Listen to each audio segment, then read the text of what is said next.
Doctor Kantilal Gautam, manager यश polyclinic सागर और chairman Sant Shiromani Guru Ravidas memorial public service trust Baithauli.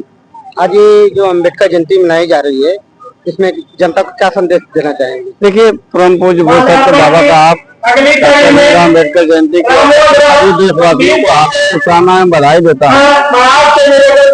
मैं पूरे देश को कहना चाहता हूँ बाबा साहब की जयंती के शुभ अवसर पे कि बाबा साहब ने जिस संघर्ष से आज हमें यहाँ तक लाया है, जितनी कठिनाइयों का सामना करते हुए, जिनको पढ़ने का अधिकार नहीं था, बोलने का अधिकार नहीं था, कपड़ा पहनने का अधिकार नहीं था, यहाँ तक कि क्लास में घुसने का अधिकार नहीं था, बाबा साहब इतना संघर्ष करते हुए आज अपनी उपलब्धियों से आज पूरे विश्व में अपना नाम कीर्तिमान किया है।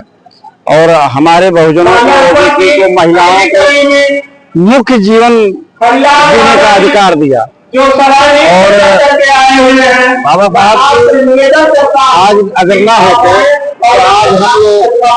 तो आज यहाँ कोई कार्यक्रम ना कर पाते और न उनकी जयंती मना पाते।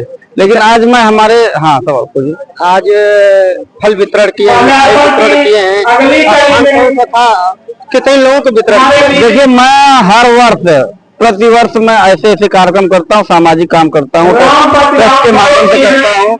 मैं अपनी क्लिनिक पे कम से कम 100 लोगों को मिठाई वितरण किया हूँ और अभी भी जाकर के काम करने जा रहा हूँ। अभी भी शाम तक मैं कुछ न कुछ अलग से करता रहूंगा, क्योंकि बाबा साहब का ही ऐसा दिन है कि आज मैं यहाँ इस लायक हूँ, मैं बोल पा रहा हूँ, चल पा रहा हूँ और शाम से एक सामाजिक प्रतिष्ठा के साथ जिंदगी जीवन यापन कर पा रहा हूँ। और समाज को क्या संदेश देना चाहेंगे? समाज हमारा आज इतना भ्रमित हो चुका है, बाबा साहब की विचारधाराओं को अपना नहीं रहा है, बाबा साहब की विचारधाराओं को लेकर आगे नहीं बढ़ रहा है, केवल भ्रमित है। और भ्रमित समाज एक नए समाज का निर्माण नहीं कर सकता है।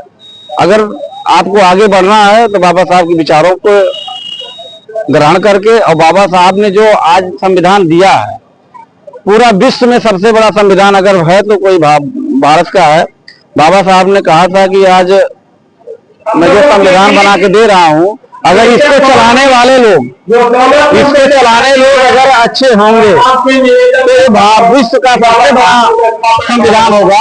और अगर इस संविधान को चलाने वाले लोग गलत होंगे, उनकी मानसिकताएं गलत होंगी, तो यह संविधान सबसे खराब होगा। तो आज हमारे भारत का संविधान मरणासन स्थिति में पड़ा हुआ है, क्योंकि ऐसे गलत लोगों के हाथ में पड़ गया है कि केवल जयंती के नाम पे, बाबा साहब के नाम पे वो जयंती मनाते हैं और बाबा साहब की विचारधारा को खत्म करने का काम करते हैं। ओबीसी को, एससी को, एसटी को, माइनॉरिटी को बर्बाद करने का काम करते हैं।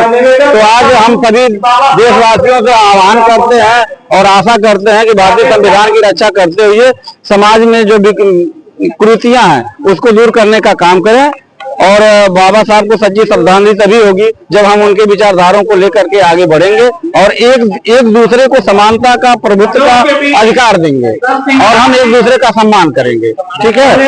और हम आगे ना देख के हम पीछे हुए देखते हुए अपने समाज को आगे चलाने का काम करें, जिस प्रकार बाबा साहब ने अपने परिवार का त्याग करके आज भारतीय संविधान बना करके आज हम लोगों को इस तरीके राजा के तरीके से जीने का अधिकार दिया है। हम बाबा साहब को बार बार धन्यवाद देते हैं, प्रणाम करते हैं कि लेकिन हमारा समाज आज कम से कम उनकी विचारधाराओं को लेकर आगे बढ़े।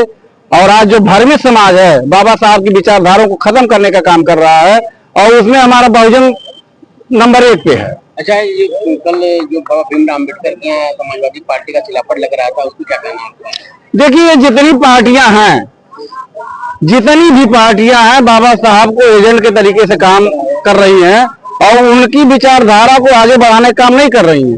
वो केवल बाबा साहब को एजेंट के रूप में इस्तेमाल करते हैं और SC, ST, OBC and minority के अधिकारों को खत्म करने का काम करते हैं। वो केवल राजनीति, वोट की राजनीति कर रहे हैं। आज तक कभी ऐसा अम्बेडकर पार्क ऐसी राजनीतिक आदमी का खिलाफत नहीं लगा। तो ये सब राजनीतिकरण है ना। इनको एससी, एसटी, ओबीसी के अधिकारों से नहीं मतलब। हाँ, तो इसलिए ऐसा नहीं हुआ। मैं तो बता रहा हूँ, अगर आप बाबा साहब को अच्छे तरीके से मानते हो, उनका विचारधारा को आगे लेकर चलते हो, तो तुमको बाबा साहब की मानसिकता को अपनाना पड़ेगा और जीरो से लेकर के ऊपर तक लोगों को पहुंचाना पड़ेगा। और ये लोग दोगले किसी को वो करते हैं, बाबा साहब को बदनाम करते हैं, बाबा साहब के नाम पे वोट लेते हैं और इसके बाद जिस दिन वोट मिल जाता है वो SC ST OBC को बर्बाद करने का काम करते हैं। ठीक।